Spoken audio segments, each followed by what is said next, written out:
Assalamualaikum warahmatullahi wabarakatuh.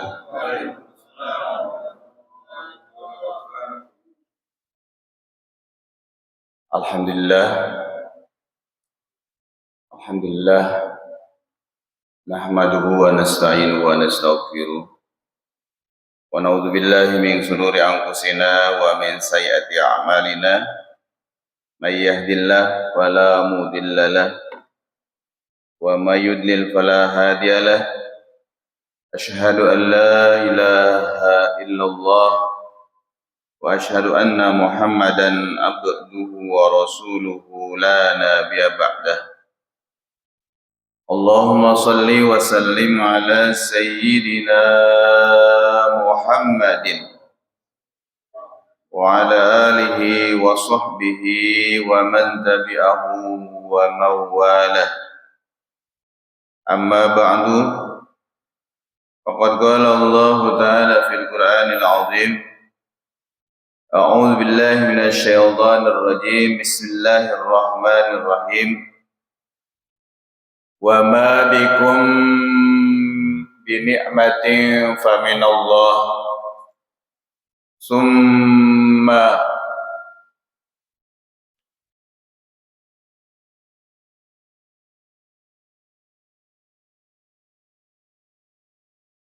wa ma bikum bi ni'matin fa minallah summa idza massakumud durru fa ilaihi taj'arun. Wa qala ta'ala wa idza adzana rabbukum la in syakartum la azidannakum wa la in kafartum inna adzabi lasyadid. Wa qala ta'ala a'udzu billahi minasy syaithanir rajim. Bismillahirrahmanirrahim. Ma yaf'alullahu bi'adzabikum in syakartum wa amantum innallaha syakirun 'alimah.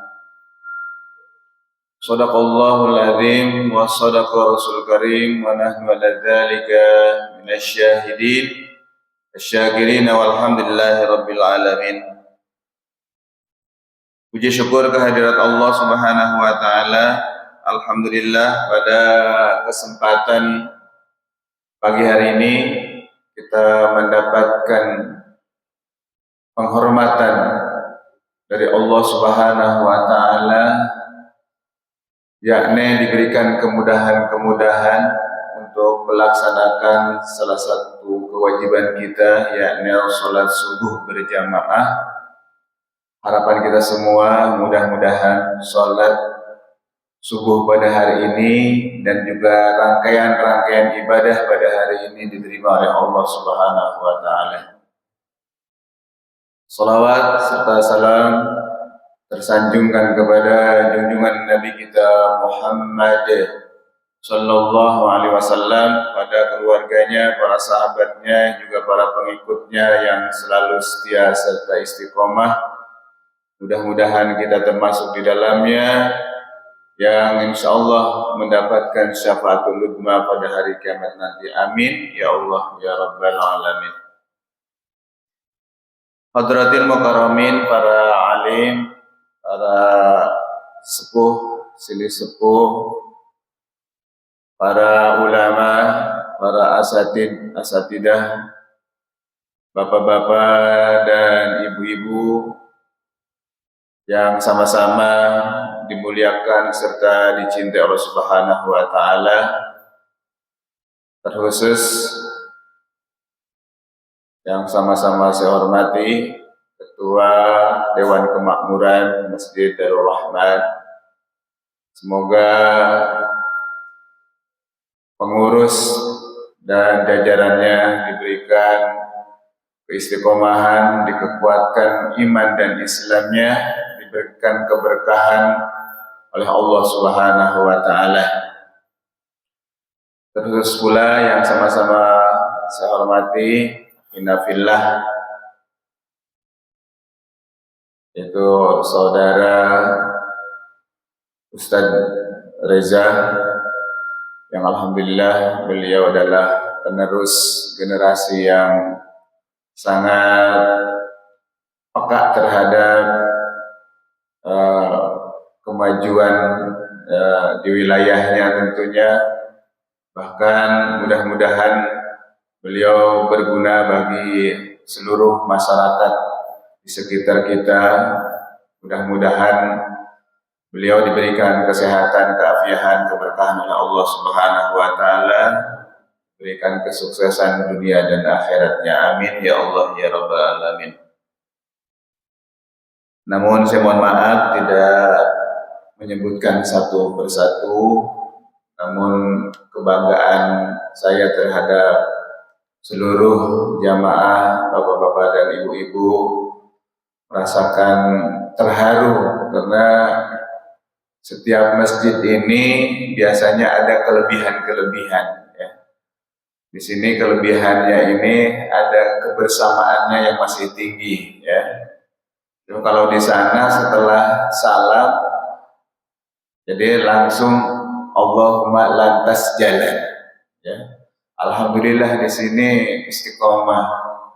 Jadi kuat-kuat untuk berdoa kepada Allah Subhanahu wa taala. Ditambah juga imam kita begitu lantang pada sepuh ya Pak. Alhamdulillah. Mudah-mudahan imam kita diberikan umur yang panjang, diberikan keberkahan oleh Allah Subhanahu wa taala. Hari ini, pagi ini kita ngobrol saja karena waktunya mungkin panjang ya. Sampai jam berapa? Sampai suruh, sampai jam 6. Insyaallah. Hadirin rahimakumullah, baru saja kita kemarin itu merayakan secara besar-besaran ya Santero Jagat Raya Indonesia ya, merayakan Hari Kemerdekaan Republik Indonesia yang ke-79. Masih muda apa udah tua? Udah tua. Kira-kira ada perkembangan apa Pak? Dalam rumah kita, dalam negara kita. Negara itu kan rumah kita ya, cuma secara luas. Mungkin kita mengambil bagian dari yang terkecil dalam keluarga kita.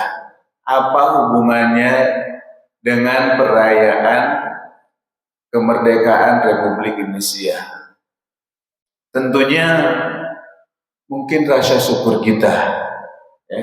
Rasa syukur kita kepada Allah Subhanahu wa taala bukan hanya berlaku di bulan Agustus atau Agustusan. Jadi rasa syukur ini tidak boleh usang sampai kapanpun, di bulan apapun, di hari-hari apapun.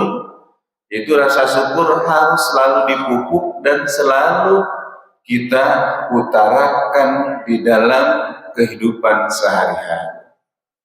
Setuju nggak Pak? Karena kalau hanya bersyukurnya ya, di bulan Agustus, yang tepatnya 17 Agustus. Nah itu pun kita tidak banyak tahu ya. 17 Agustus itu kaitannya dengan agama kita apa, dengan kesyukuran kita apa. Jadi para ulama itu untuk meringankan beban, untuk gampang dan mudah mengingatnya dengan rasa syukur kita yang kita miliki supaya tidak punah, supaya tidak usang. Ternyata 17 Agustus itu sama dengan 17 rakaat. Apa itu 17 rakaat? Sholat 5 waktu. Sekurang-kurangnya kewajiban kita jangan sampai meninggalkan 17 rakaat. Ya. Karena ini 17 rakaat ini yang wajib mutlak bagi seluruh manusia ya, terkhusus lagi umat yang beriman, umat Islam diwajibkan untuk melaksanakan ibadah salat. Kata Allah, wa'mur ahlaka bis-shalah wastabir 'alaiha. Perintahkanlah keluarga-keluargamu untuk melaksanakan ibadah sholat, dan caranya memerintahkan harus sabar, bukan satu hari, bukan satu waktu, tapi seluruh waktu-waktu yang sudah diberikan oleh Allah Subhanahu wa Ta'ala. Inna sholata kanat 'alal mu'minina kitaban mawquta. Kita tahu, kita sadar bahwa sholat itu sudah ditentukan waktu-waktunya oleh Allah terhadap orang-orang yang beriman di hadapan Allah Subhanahu wa Ta'ala. Itu ternyata sebagai pengantar pada pagi hari ini, saya sedikit untuk mengucapkan rasa syukur kita ini. Mangga silahkan praktekkan dalam ibadah sehari-hari 17 rakaat. Dan ketepatannya hari proklamasi itu, kemerdekaan itu tepatnya adalah tanggal 17 di bulan Ramadan. Dengan apa ketepatannya? Dengan nuzulul Quran. Maka kita pun tidak boleh lewat daripada kesehariannya untuk tidak membaca Al-Quran. Harus selalu membaca Al-Quran. Maka rasa syukur ini yang jarang kita senggol dengan cara bersyukur kepada Allah Subhanahu wa Ta'ala. Lalu kemudian kan ada 1945 ya. Jadi udah kelewat, ini udah habis kan ya. Sekarang tanggal berapa? Tanggal berapa kan? 1 September. Masya Allah. Jadi walaupun ini sudah terlewat, kita mereview kembali supaya ingatan kita lebih fresh lagi. Insya Allah. Jadi ternyata ada angka 1945. Ada apa dengan angka 19? Bapak-bapak sudah tahu, ibu-ibu?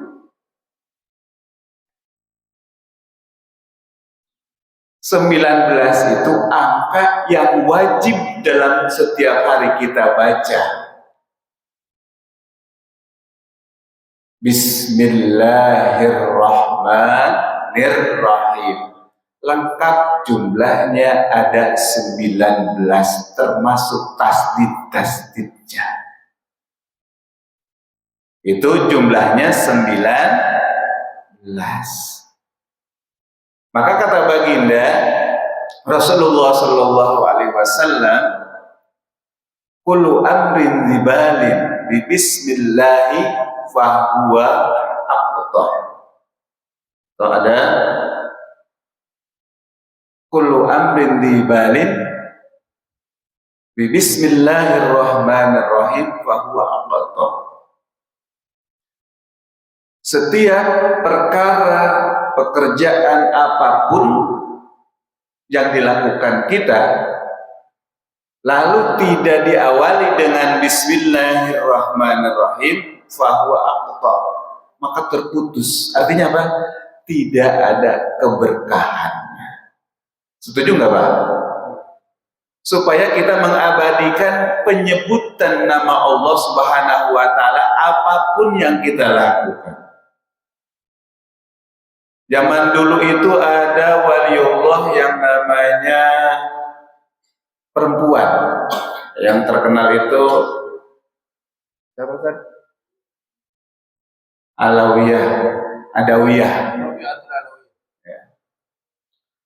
Nah itu suatu waktu selalu mengucapkan bismillahirrahmanirrahim dalam kegiatannya. Sehingga suaminya itu merasa kaki, jengkel, kadang-kadang marah. Apapun sebentar-sebentar bismillah, disuruh apapun bismillah. Akhirnya diujilah oleh suaminya, oleh pasangannya. Kalau kita kan biasanya di awal pernikahan itu ada mas kawin ya, atau ada citra mata ya, itu mas kawin, biasanya emas. Jadi suaminya ini menanyakan di mana ditaruhnya, disimpannya perhiasan tersebut, mau dipinjem. Ya. Kata istrinya, wahai suamiku, bahwa emas itu aku taruh di dalam lemari. Ya. Nah, padahal sudah lebih dahulu mengetahui posisinya dan tahu diambillah oleh suaminya sebelum ngomong sama istrinya. Dan sekaligus emas ini adalah dimasukkan ke sumur yang dalam. Nah, ketika diminta itu diambillah oleh istrinya, disuruh sama suaminya. Ketika diambil, Bismillahirrahmanirrahim, percis itu sudah ada di lemari kembali. Subhanallah. Ini adalah kehebatan daripada mengistiqomahkan penyebutan nama Allah dengan Bismillahirrahmanirrahim. Jadi kita mulai sekarang, apapun pekerjaan baik, maka kita untuk membacakan Bismillahirrahmanirrahim. Lalu pertanyaannya, kalau maksiat bagaimana? Mau bunuh orang Bismillah boleh nggak? Nggak boleh, haram. Ya. Jadi yang perkaranya yang tidak bertentangan dengan agama. Hadirin rahimakumullah, itu ada angka 19. Lalu ada angka 45. 8-nya dulu ya, 8 di bulan Agustus ya. 8 itu angka juga berkaitan dengan kegiatan harian kita. Cuma kita nggak sadar. Kira-kira apa, Bu? Pak? Kayaknya serius-serius banget nih kalau di sini ngaji ya. Serius apa ngantuk ya? Jadi dengan angka 8 ini ternyata ketika kita duduk di antara dua sujud itu ketika sholat, ya, bacaannya apa, Bu? Rabbighfirli warhamni wajburni warfa'ni warzuqni wahdini wa'afini wa'afani. Lengkap 8 kata itulah yang harus diabadikan dalam keseharian kita.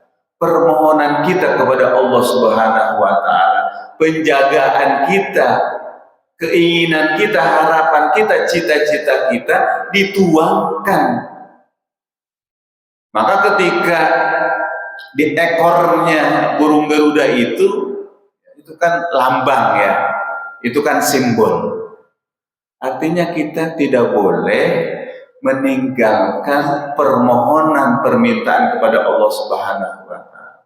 Dan kita sadar kita ini adalah manusia, dan mana di alam Al-Quran itu adalah manusia itu adalah orang yang lemah. Tandanya orang lemah itu mengakui bahwa dia adalah seorang yang fakir terhadap Allah Subhanahu wa Ta'ala. Bahkan Allah pun mengabadikannya, wa'lamu annama, bahwa sesungguhnya ketahuilah antumul fuqara ilallah. Ketahuilah bahwa sesungguhnya kalian itu adalah fakir, butuh kepada Allah Subhanahu wa Ta'ala.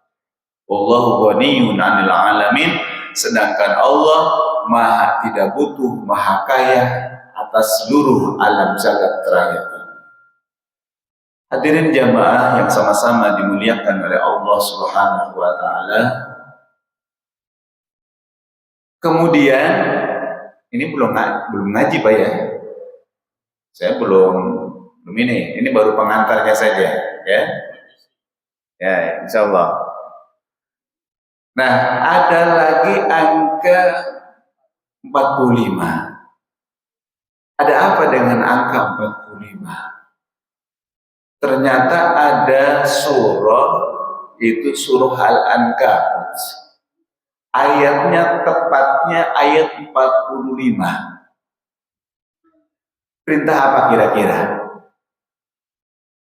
Perintah sholat. Perintah sholat.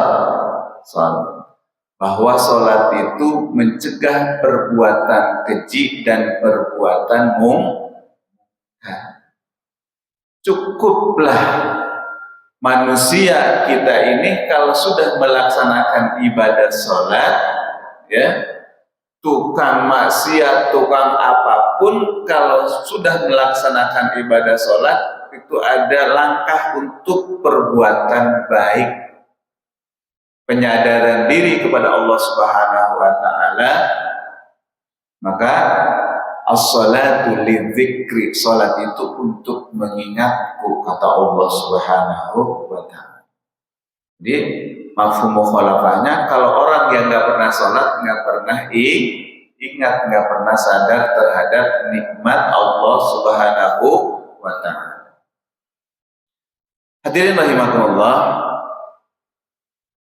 Lalu kemudian yang harus kita sadari, ternyata syukur itu ada tingkatannya. Yang pertama, syukur dengan hati. Syukur dengan apa, Bu? Syukur dengan hati. Syukur dengan apa, Pak? Dengan hati. Yang kedua, syukur dengan lisan. Dengan lisan. Lisan itu apa sih? Lidah, ucapan. Yang ketiga, bersyukur dengan perbuatan dan tindakan. Nih, pagi ini insya Allah akan membahas tentang bagaimana syukur dengan berbagai itu sudut pandang yang memang dalam keseharian kita diberikan panca indera tubuh kita, anggota kita, yaitu secara utuh dan lengkap. Itu sangat sempurna. Maka disebutkan oleh Allah Subhanahu wa taala fi ahsani taqwim. Itu dalam postur tubuh yang sempurna mungkin. Cuma ada kalanya summa radadnahu asfala safilin. Jadi ada juga yang serendah-rendahnya nilai di hadapan Allah Subhanahu wa taala sebagai manusia. Salah satunya dia tidak melaksanakan kesyukuran dengan hatinya, dengan lisannya, bahkan dengan tindak perbuatannya. Dengan hati seperti apa? Dengan hati bersyukurnya itu yaitu merasa puas. Merasa puas dengan apa? Merasa puas dengan pemberian Allah Subhanahu wa taala. Bahkan kalau guru saya itu sakit pun terima kasih kepada Allah. Di sini ada nggak? Kalau ada orang sakit, terima kasih ya Allah, saya sakit. Artinya apa? Badan bisa istirahat dari kegiatan-kegiatan yang berat. Jadi ketika kita menyebutkan capek, tapi guru saya itu nggak pernah ngomong capek. Alhamdulillah, saya telah menyelesaikan tugas saya terbaik saya pada hari ini saat ini. Nggak pernah ngomong lelah, capek. Kalau kita, harian kita sebentar-sebentar capek, sebentar-sebentar lelah, maka masih lemah akidah kita. Maka kontrolnya kita mengucapkan dengan hati, yaitu menerima. Kalau bahasa sederhananya adalah qanaah, menerima apa yang diberikan oleh Allah Subhanahu wa Ta'ala, termasuk rasa sehat, rasa sakit, rasa lapang, rasa sempit, dan seterusnya. Hakikatnya semuanya dari Allah Subhanahu wa Ta'ala. Tapi sebagai kita manusia, itu harus punya tata krama sopan santun, ya, adab kepada Allah Subhanahu wa Ta'ala. Kalau sakit ditimpakan kepada Allah, kita layak nggak? Sopan nggak? Nggak sopan, karena kata Allah di dalam surah An-Nisa, ma asobaka min hasanatin faminallah wa ma asobaka min sayyi'atin famin nafsik. Apa-apa yang menimpa berupa kebaikan-kebaikan untukmu itu semata-mata datangnya dari Allah Subhanahu wa Ta'ala.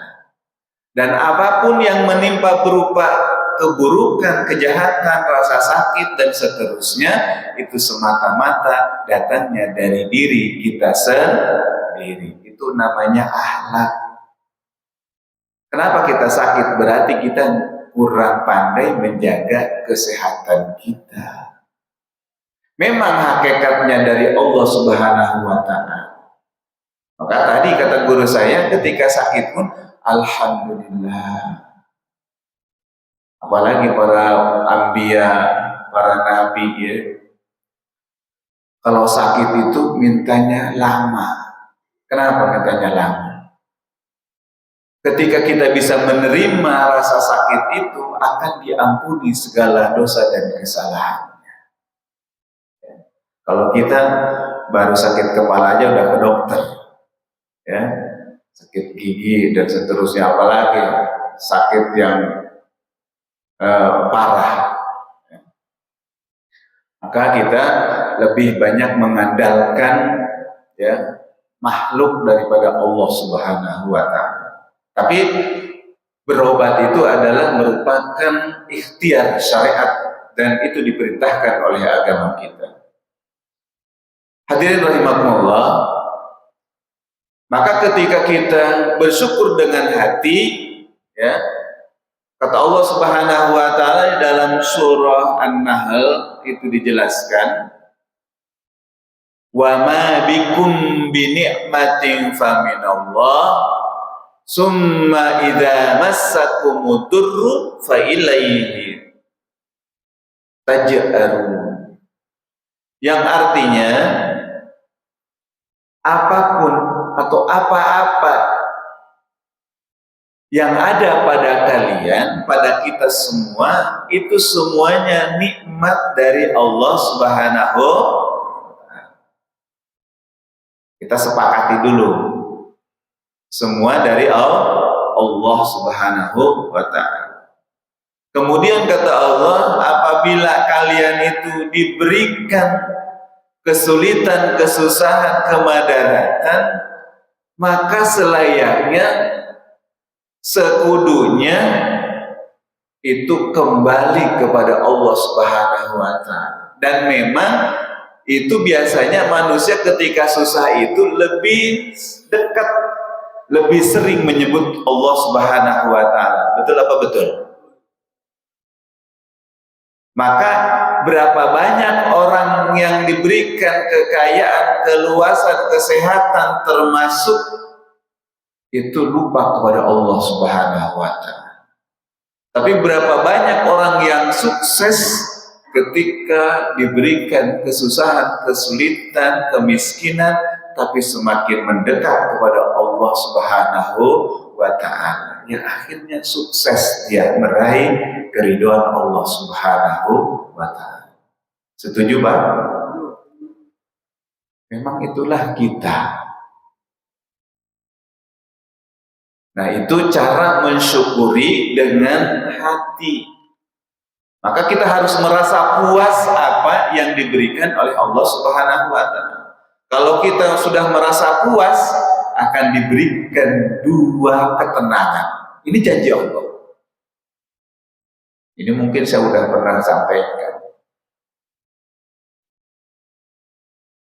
Apa janji Allah? Di dalam Al-Quran, di akhir-akhir surah Al-Fajr apa ya? Yang bunyinya, ya ayyatuhan nafsul mutmainnah, irji'i ila rabbiki radiyatan mardiyah, fadkhuli fi ibadi wadkhuli jannati. Dan saya yakin semuanya sudah hafal. Betul? Insya Allah. Tapi kenyataannya, pelaksanaannya, berapa banyak kita yang puas terhadap Allah Subhanahu wa Ta'ala. Yang banyak mengeluh. Maka kata Allah, wahai jiwa yang tenang, dipanggil oleh Allah, irji'i, kembalilah kepada aku, kembali kepada Tuhan. Radiyatan mardiyah, yang mereka itu adalah ridho terhadap pemberian anugerah dari Allah Subhanahu wa Ta'ala. Lalu Allah menjawabnya, mardiyah itu Allah meridhoi. Mardiyah itu sifatnya Allah Subhanahu wa Ta'ala. Allah meridhoi. Kalau Allah sudah ridho, apapun itu akan menjadi mudah. Jangankan yang sepele, yang dahsyat, yang apa ya bahasanya, ekstrim sekalipun, kalau Allah sudah ridho, seandainya kita semua dimasukkan ke nerakanya Allah Subhanahu wa Ta'ala, tetapi karena kita ridho kepada Allah Subhanahu wa Ta'ala, maka tentunya neraka akan dingin rasanya. Bagaimana kejadiannya? Yang kita sadari bahwa, yang kita pahami bahwa api itu panas. Yakin gak Bu Pak? Ketika Nabi Ibrahim dibakar, ya, apa yang terjadi? Adem. Kenapa? Karena Nabi Allah Ibrahim itu sudah ridho sama Allah. Mau diapapun juga ridho. Maka kata Allah, ya narukuni bardan wa salaman ala Ibrahim alaihissalam. Wahai api, engkau mulai sekarang dinginlah. Berapa lama Nabi Ibrahim dibakar? 1 hari? 1 jam? Berapa hari Pak? Kalau nabun aja berapa lama tuh? Kebakaran rumah, nauzubillah, berapa lama? Membutuhkan waktu yang lama, bisa 2 jam. Nabi Ibrahim dibakar oleh Raja Namrus dan konco-konconya itu 40 hari 40 malam. Masya Allah. Ya. Kita nggak bisa membayangkan itu. Tumpukan api, gundukan api itu yang dibuat, yang sudah disediakan. Dan Nabi Ibrahim, cara dilemparkannya karena dulu belum ada beko, ya, pakai ketepel, ya. Itu sudah sasarannya itu udah dipasin. Kalau dilepas pasti jatuhnya itu ketumpukan kayu api yang sedang membakar. Na'udzubillah. Itu tidak ece-ece. Diujinya sama Allah Subhanahu wa taala, betul-betul nabi apa bukan? Betul-betul dia ridho atau tidak?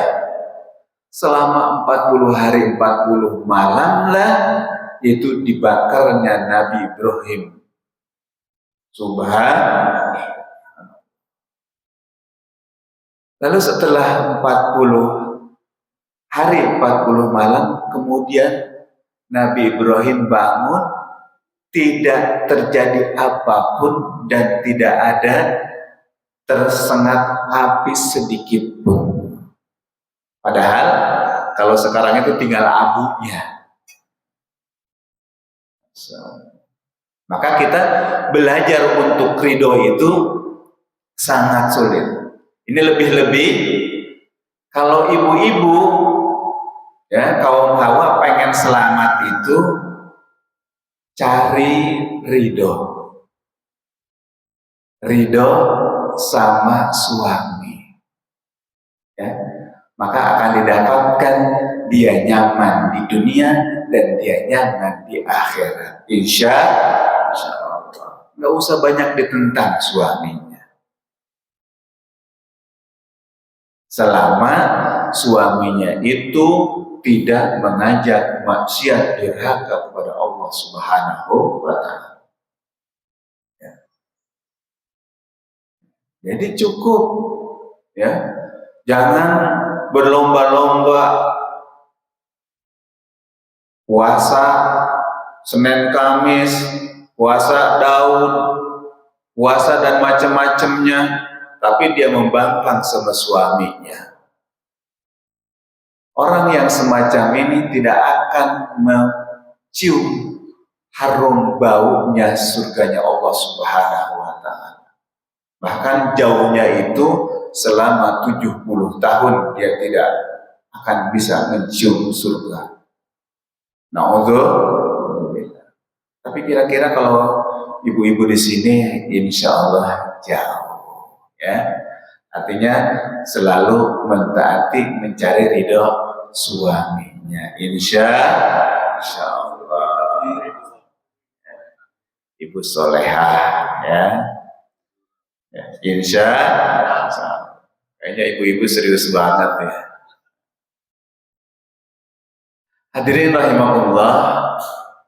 Jadi kata Allah Subhanahu wa taala, manakala ketika ridho kita akan diberikan dua ketenangan. Ketenangan yang pertama, ketenangan di dunia, Allah akan berikan, tidak ada keluh kesah, tidak ada kesusahan yang berarti. Yang kedua akan diberikan ketenangan yang berupa surganya Allah Subhanahu wa taala. Fadkhuli fi ibadi wadkhuli jannati. Ini tinggal kita memupuk keyakinan pada Allah Subhanahu wa taala. Kalau pengen ya benar-benar mendapatkan ridha Allah Subhanahu wa taala, harus kita yakin, ya. Seperti kita pergi ke dokter, kasih dokter resepnya itu untuk meminum obat. Nah, kalau kita tidak ada keyakinan, ya, sugesti, maka kita tidak akan sembuh. Betul apa betul? Ya. Jadi penting kita punya sugesti. Bukan percaya sama dokter, bukan percaya sama obat, tapi itu hanya wasilah, ya. Wasilahnya kita harus itu konsultasi dengan dokter. Lalu dokter memberikan resep, ini obatnya. Lalu kita minum dengan adanya keyakinan, alhamdulillah bisa reda rasa sakit kita, bisa mengurangi. Bahkan kalau dokternya yang baik itu belum sampai kita minum obat pun sudah agak reda rasa sakit kita. Biasanya ada begitu, Pak. Ya. Mungkin bisa dokternya cantik, kalau bapak-bapak, ya, ada tuh bapak-bapak yang begitu. Langanan. Kalau dokternya cantik, saya mendingan ke dokter aja. Tapi beda kalau ibu-ibu kalau sakit, ya Pak nih, ini bocoran. Jadi kalau ibu-ibu sakit, jangan dibawa ke rumah sakit, ke toko emas atau ke supermarket. Insya Allah langsung sembuh. Ya. Jadi beda dengan laki-laki. Ya, kalau laki-laki biasanya pengen pelayanan yang fresh. Bahasanya yang menunjukkan, ya. Itu bukan berarti harus cantik, ya. Cantik ya mungkin iya, ya. Cantik itu kan relatif, ya. Tapi kalau jelek apa? Mutlak. Masya Allah. Jadi kalau kita bersyukur itu kepada Allah Subhanahu wa Ta'ala, tidak melihat letaknya, bentuk rupanya, tapi bagaimana kita memelihara, ya, menerimanya. Insya Allah rasa syukur itu akan lestari.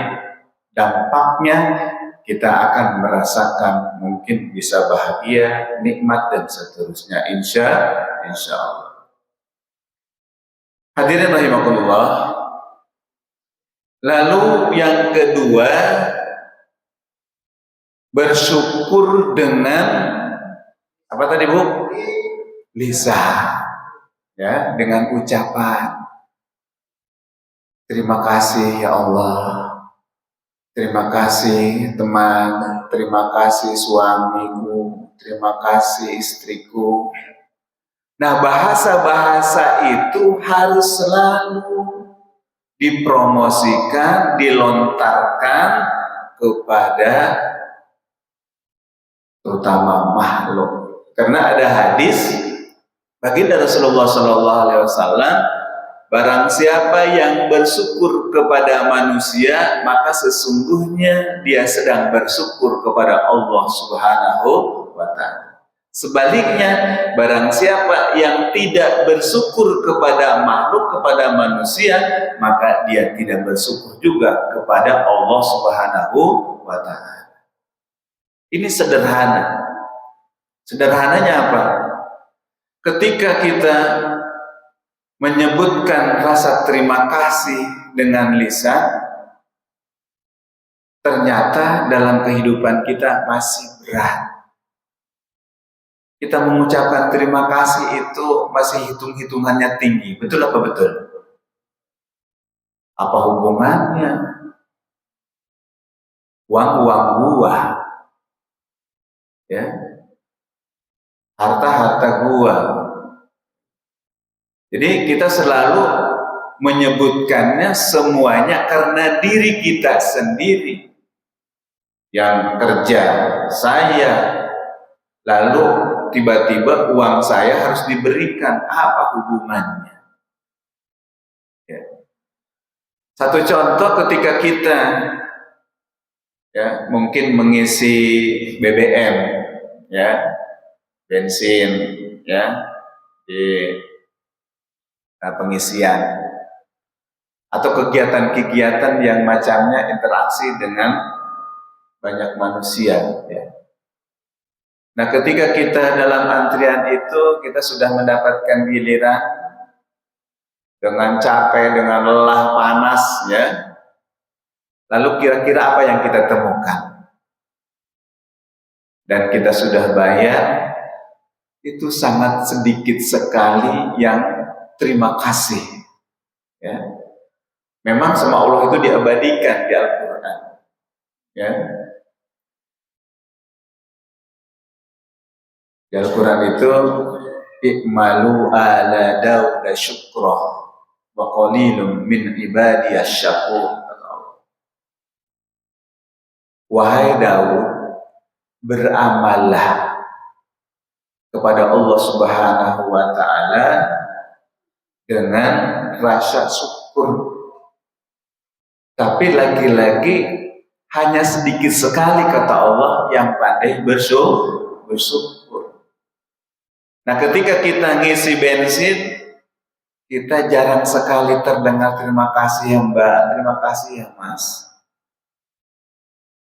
Sering terdengar apa kitanya sendiri Pak, nggak pernah juga terima kasih. Ada, tapi jarang sekali. Betul apa betul? Kenapa?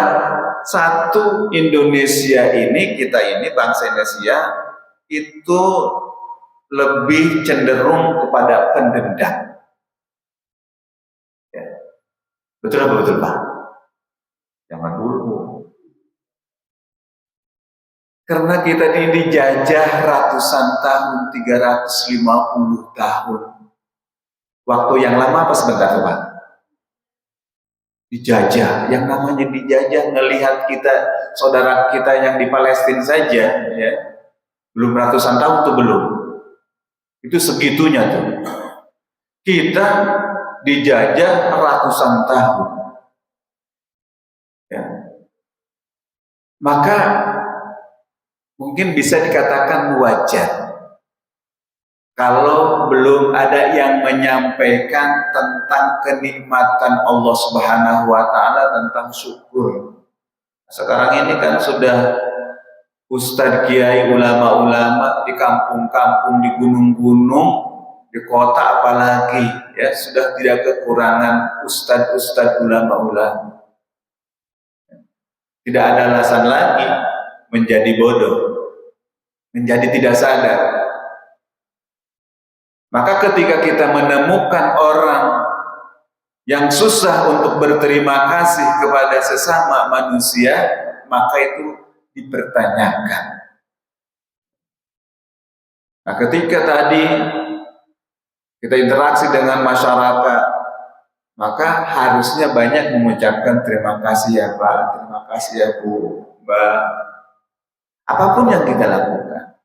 Cuma mungkin ibu-ibu, bapak-bapak yang sudah pernah itu ke luar negeri, ya, ke barat, ya, ke Amerika contohnya. Itu tradisi itu mengucapkan terima kasih. Thank you very much. Ketika kita bertemu apapun, terima kasih, terima kasih, terima kasih. Kalau kita mau ngomong begitu kayak orang gila ya. Itu padahal bentuk yang baik. Maka diekspos di Al-Quran itu supaya kita itu menjadi baik. Wa amma bi ni'mati rabbika fahaddits. Jadi apapun bentuknya kenikmatan yang diberikan oleh Allah Subhanahu wa Ta'ala harus diekspos, harus diinformasikan, harus diceritakan, harus diobrolkan, harus disampaikan kepada halayak. Berbeda dengan kita, berbalik 100%. Ketika mendapatkan kenikmatan, kita umpetin, kita lupain. Betul apa betul? Ketika mendapatkan kesusahan, diumumin. Betul apa betul? Apalagi sekarang di-share. Ya, udah menjadikan suatu lumrah. Padahal masalah-masalah pribadi di-share, kesusahan, kesulitan, kira-kira tambah apa tambah solusinya itu untuk menjadikan tenang. Jadi masalah ini ketika ada campur tangan yang ketiga, bukan tambah selesai, tapi tambah masalah besar. Ibu atau bapak punya urusan atau masalah kasus apapun, lalu kita mengambil pihak yang ketiga, lawyer, ya. Padahal dalam lingkup secara kecil-kecilan itu bisa dilaksanakan, bisa sederhana itu diselesaikan. Karena hawa nafsu, maka ini jalurnya harus jalur pengambilan hukum. Ya, mengambillah itu lawyer dibayar, diolah tuh sama lawyer, Ini masalahnya semakin rumit apa semakin sedikit, Bu? Runyam. Makanya bangsa Indonesia, bangsa kita ini, coba kasusnya itu. Ada yang berpuluh-puluh tahun, ada yang tahunan. Bagaimana kasusnya pindah? Ya, berapa tahun? 8 tahun yang silam. Padahal udah selesai. Karena tadi itu melibatkan pihak-pihak yang memang itu permainan. Jadi kalau punya masalah diselesaikan hati ke hati itu di antara dua pihak. Baru ketika tidak ditemukan pihak terakhir, ya solusi terakhir, pihak ketiga, mungkin orang tua kita, mungkin sesepuh kita, mungkin ustadz kita. Ya. Jangan langsung manggil lawyer. Selain berat harus bayar. Nah ini pelajaran bagi kita. Jadi kita harus selalu mengekspos sesuatu yang baik, yang wajib kita syukuri nikmatnya Allah Subhanahu wa Ta'ala. Itu nikmat dengan lisan. Dimulai sekarang ucapkan terima kasih kepada suami terhadap istrinya, terhadap putra putrinya, terhadap cucunya. Terima kasih nak, terima kasih sayangku, cintaku. Ya, itu akan memberikan celah-celah kebaikan dan pendidikan yang baik. Yang terakhir adalah bagaimana kita bersyukur dengan tindakan, perbuatan dan tindakan. Nah kita sadar betul bahwa seluruh anggota ini itu tidak ada yang terlewatkan daripada bersyukurnya kepada Allah Subhanahu wa Ta'ala. Maka Allah menyebutkan dan mengabadikan dalam Al-Quran, wallahu akhrajakum min butuni ummahatikum la ta'lamuna syai'a wa ja'alakum sam'a wal absara wal af'idah la'allakum tashkurun. Yang artinya Allah telah mengeluarkan kita dari perut ibu kita dalam keadaan tidak tahu apapun dan tidak punya rencana apapun. Sadar nggak Bu? Kalau sekarang ini punya keinginan ini dan itu, cita-citanya. Padahal dari awal itu kita tidak punya cita-cita apapun.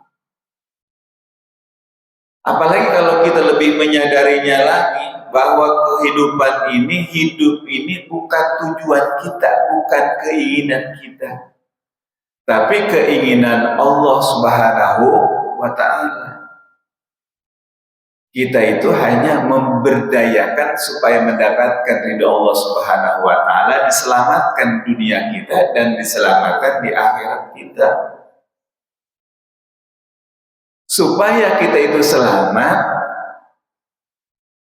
lalu Allah waja'alakum sama, Allah menjadikan pendengarannya supaya berfungsi. Maka hari ini telinga kita, pendengaran kita mendengar kalimat-kalimat yang baik, insya Allah. Dan kita harus menjauhkan dari suara-suara yang sehingga menjauhkan diri kita kepada Allah Subhanahu wa Ta'ala. Cuma kalau tiap hari musikan terus telinga kita, ya, itu angan-angannya juga nanti ke dunia dan akan mematikan hati kita. Nah maka ketika kita diberikan oleh Allah Subhanahu wa Ta'ala pendengaran yang baik ini, maka harus disempurnakan, harus diberdayakan oleh kita mendengar kepada hal-hal yang baik. Maka musuh kita terbesar adalah orang-orang kafir. Bagaimana supaya menjauhkan dari pendengaran-pendengaran yang baik? Maka kata orang kafir, Allah abadikan dalam Al-Quran. Kata Allah, wa qala alladziina kafaru la tasma'u li hadzal qur'ana wa alghaw fihi la'allakum taghlibun. Orang-orang kafir berkata, apa kata orang kafir? Jangan kalian dengerin Al-Quran. Kata siapa? Kata orang kafir diabadikan oleh Allah dalam Al-Quran. Maksudnya apa? Kalau kita banyak mendengarkan Al-Quran, maka sungguh akan mudah mengalahkan orang kafir. Ya. Jadi mereka begitu takut kalau orang Islam seluruhnya paham dengan Al-Quran, bisa baca Al-Quran, ketakutan orang kafir. Makanya apa musuh terbesarnya orang-orang kafir? Maka saudara-saudara kita sekarang kita bisa lihat, kita bisa merasakan di Palestina berapa banyak manusia, saudara-saudara kita yang dibunuh padahal penghafal Al-Quran. Tujuannya itu mereka, supaya menjauhkan dari Al-Quran. Tapi beda dengan di Indonesia, bagaimana cara menjauhkan dari Al-Quran? Yaitu, ayo berikan alghaw fihi la'allakum taghlibun. Beri gaduh, beri bising, supaya mereka itu sibuk dengan mainannya, dengan apanya yang sekarang itu, dengan yang disayanginya, sehingga Al-Quran tidak lagi dibaca. Itu tujuan.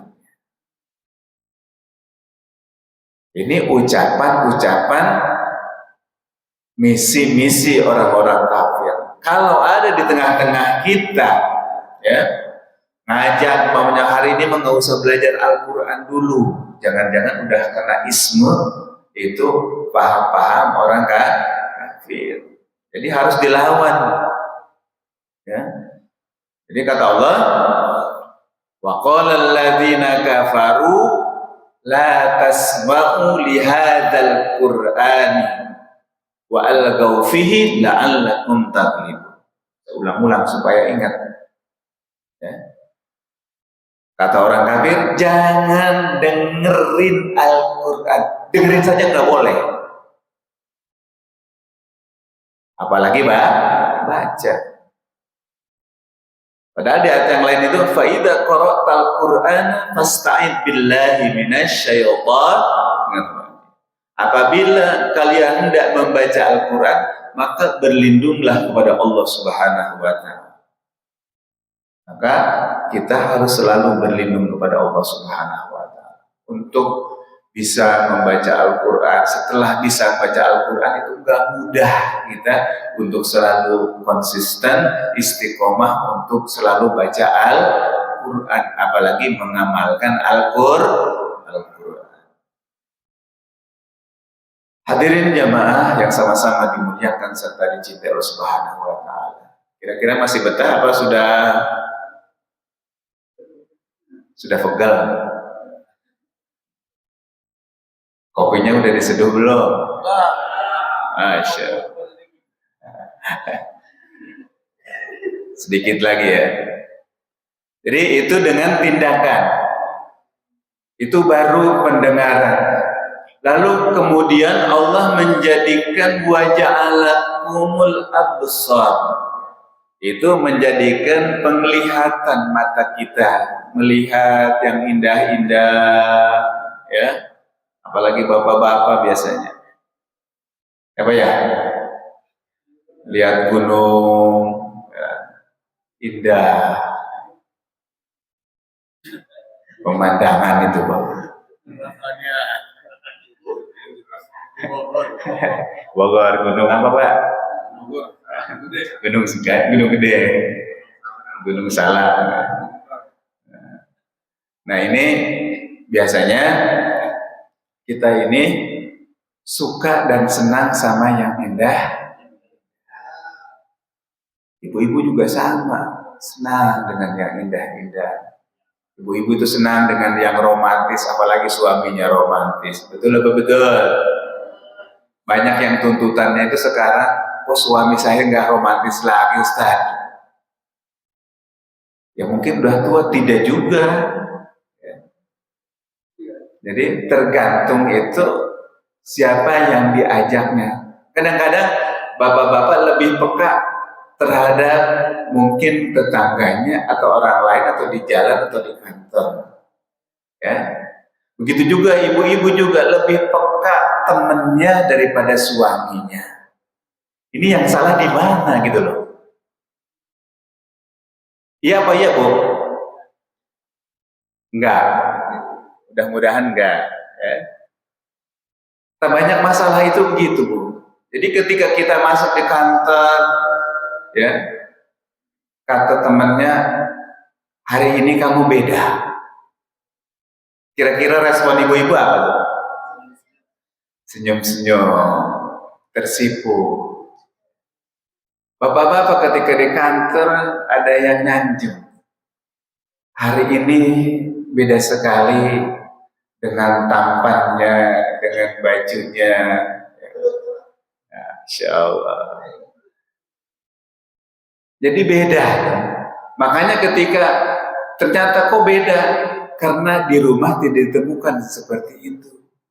Begitu juga sebaliknya. Maka sama-sama harusnya kalau pengen menemukan. Ya. Jadi kalau umpamanya kan ada istilah kalau bulan-bulan muda padu, mau apa? Muda ya, gajian baru tuh ada kelihatan romantis sejenak. Insyaallah. Nah ingat kata baginda Rasulullah Sallallahu Alaihi Wasallam, Innallaha jamilun yuhibbul jamala. Sesungguhnya Allah itu indah, Allah itu elok.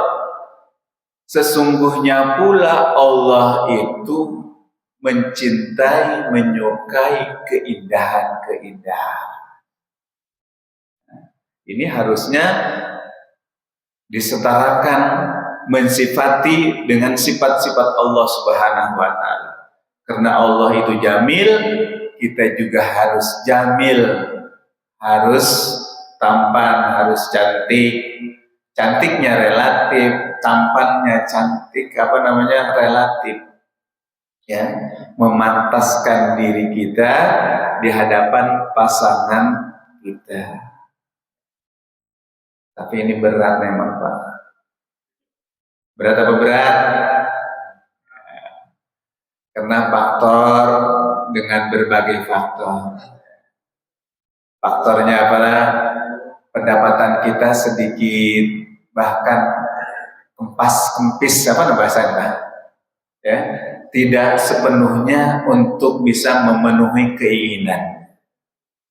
Kadang-kadang juga lebih banyak pendapatannya istrinya daripada suaminya. Ini juga masalah. Ya. Jadi banyak masalah. Kemudian setelah itu Allah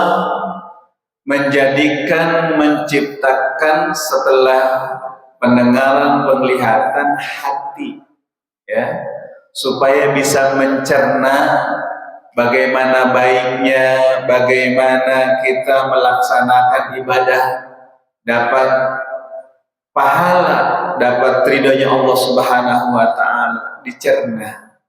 Oh ini perkataan ini baik atau tidak? Ini perkataan ini menyelamatkan saya di dunia dan di akhirat enggak? Dicerna. Maka di akhirnya itu la'allakum tashkurun, supaya kita itu pandai bersyukur kepada Allah Subhanahu wa Ta'ala.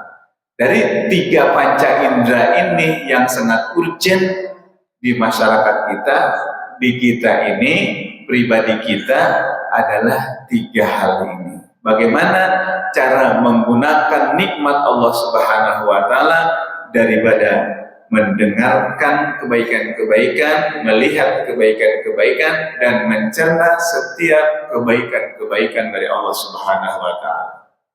Dan semuanya harus ada faidah manfaatnya bagi pelakunya.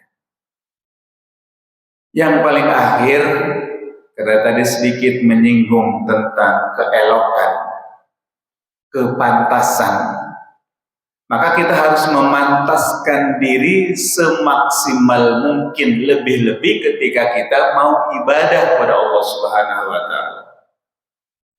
Sederhananya, bukan saya yang menyederhanakan, tapi Allah menyederhanakan dengan bahasa firman-Nya, walibasut taqwa dzalika khair. Ada kapasitasnya, yaitu kriteria pakaian takwa. Kira-kira keseharian kita itu sudah melaksanakan pakaian-pakaian takwa itu, sudah nempel atau sudah digunakan dalam diri kita apa belum? Karena di surat Al-A'raf juga itu disebutkan, ya bani Adam khudhu zinatakum inda kulli masjidin kulu washrabu wa la tusrifu innallaha la yuhibbul musrifin. Wahai anak Adam, kata Allah Subhanahu wa Ta'ala, khudhu zinatakum, ambillah perhiasan, artinya keindahanmu ketika di tempat sholat, ketika sujud, ketika ibadah. Itu harus seindah-indahnya. Kalau tadi kan kita indah, dia seantero masyarakat kita. Ini pribadi kita dengan Allah Subhanahu wa Ta'ala lebih spesifik lagi, yaitu ada pakaian yang namanya pakaian takwa. Bagaimana pakaian takwa itu? Yang pertama tentunya persiapkan dan pastikan untuk membeli pakaian takwa itu, apakah uangnya, hartanya itu halal apa haram. Itu yang harus ditentukan. Ya. Kalau itu uangnya haram, sekalipun bagus, sekalipun mewah, mahal, otomatis kita pakai ibadah, tidak diterima ibadahnya di depan Allah Subhanahu wa Ta'ala. Kenapa? Karena ada faktor yang tidak akan diterima oleh Allah, yaitu haram. Ya. Kalau sholatnya sah nggak? Sah, tapi berlawanan antara sah dengan perbuatan haram. Bisa dipahami? Nah, kalau pakaian takwa itu uangnya uang halal, dibeliinnya juga halal dan juga suci, ya, lalu layak untuk beribadah, untuk ibadah. Nah, setelah uangnya itu halal, maka yang barang yang dibelinya juga harus betul-betul juga halal. Contoh, tidak membentuk tubuhnya.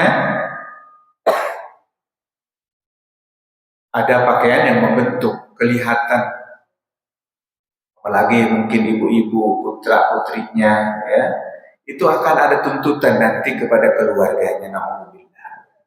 Ya. Apalagi yang membelikannya. Kalau bapak-bapak mungkin uangnya uang halal, tapi dibeliinnya sutra, ya, maka itu haram. Ya. Jadi harus yang betul-betul pastikan yang halal. Apalagi umpamanya bajunya corak-corak, ada tulisan, ya, sehingga di depan kita umpamanya kopi terbaik nomor 1 di dunia.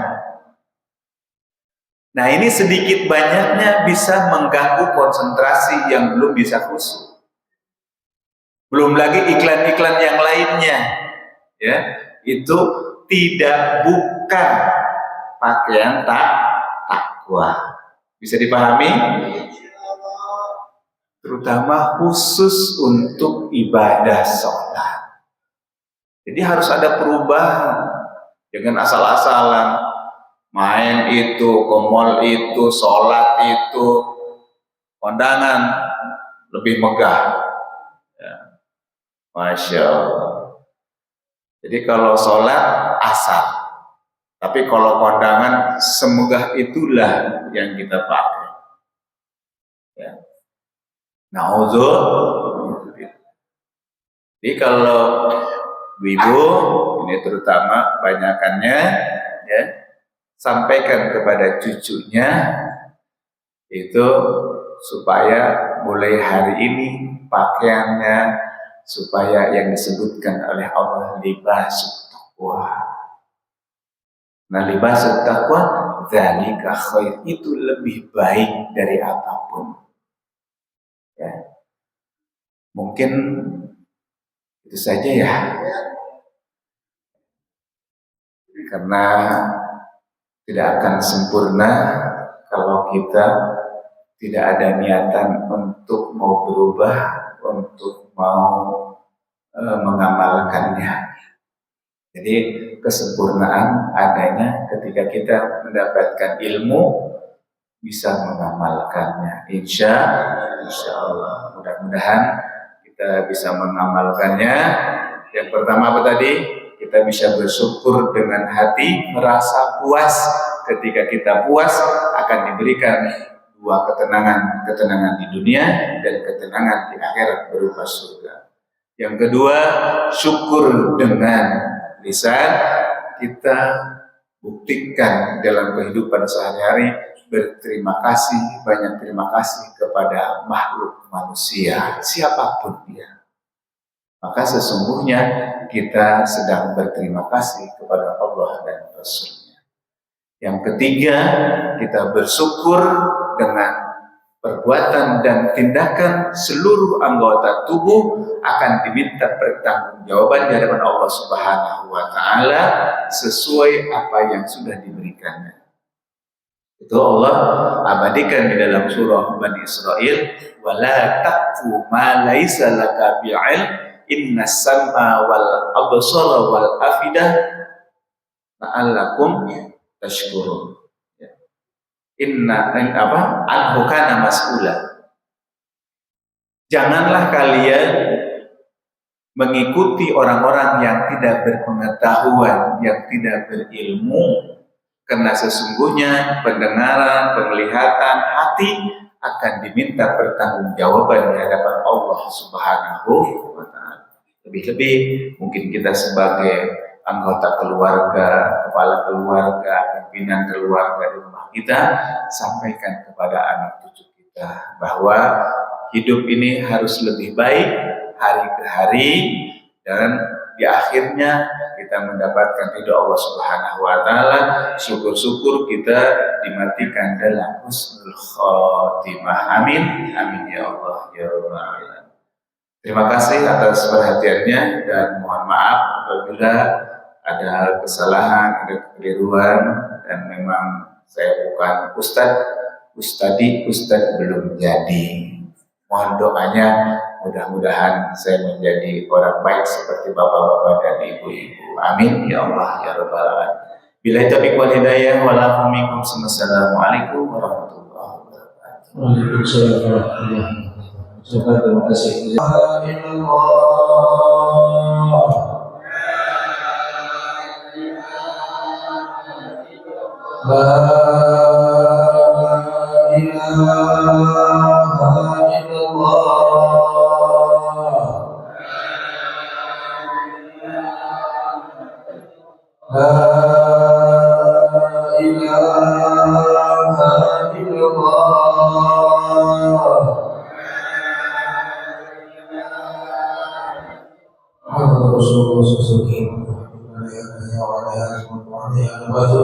Insya Allah